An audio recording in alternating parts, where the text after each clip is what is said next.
Hey guys, my name is Evan, and welcome to Evanomics 101, your number one source for everything econ. Something fascinating is happening in the global economy.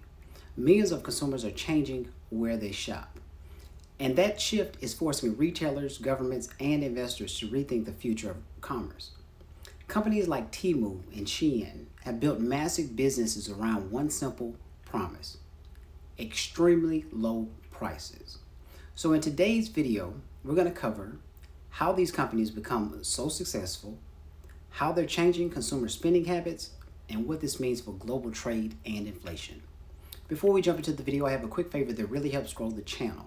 If you enjoy economics, businesses, and finance, please hit the like button, subscribe, and share this with someone who is into this kind of content. Now, let's jump into the video. Why do consumers love low prices?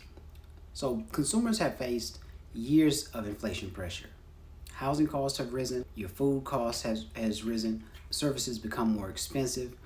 So naturally, shoppers started looking for bargains. Ultra low cost platforms entered at exactly the right time. For budget conscious households, saving even a few dollars per purchase matters. And that's where the companies gain. The business model that they follow traditional retailers often forecast trends months in advance. Companies like Shein and Temu operate a little differently. Their supply chains are designed to move extremely fast and respond quickly to changing demand. So this speed allows them to reduce inventory risk and offer lower prices. In many ways, they're applying technology principles to retail. So lower prices encourage more frequent purchases. Consumers become willing to experiment.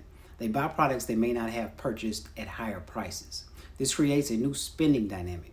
Instead of buying few expensive items, consumers buy more low-cost items. That's changing retail economics across the industry. Traditional retailers are becoming forced to compete on both price and speed. So here's where the story gets a little bit bigger, is when you throw in or when you talk about the global trade impact. All right, this isn't just about shopping, it's about global trade. Ultra low cost retailers rely on heavily efficient international supply chains. Goods move from factories to consumers faster than ever before. That puts pressure on logistic networks, custom systems, and domestic competition. Governments have responded with increased scrutiny and tariffs aimed to changing trade incentives. Companies have adapted their supply chains in response to these policies.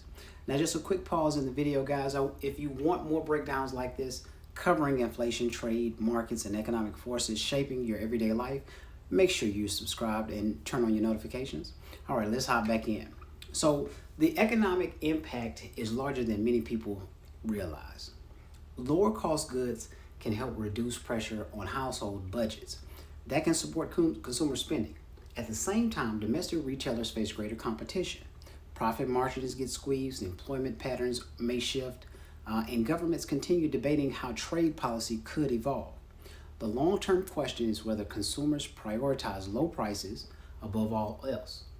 So far, the answer appears to be yes. So to break everything down and a recap of what this video covered, basically Temu and Shein are more than retail companies. They're examples of how technology, logistics, and globalization continue reshaping economic behavior. For consumers, that means cheaper products. For businesses, it means tougher competition. And for policymakers, it means new challenges in trade and regulation. If you enjoyed this video, like, subscribe, and comment below. Do you think ultra low cost retailers are good or bad for the economy? This is Evanomics 101, your number one source for everything econ. I'll see you on the next video. Thank you.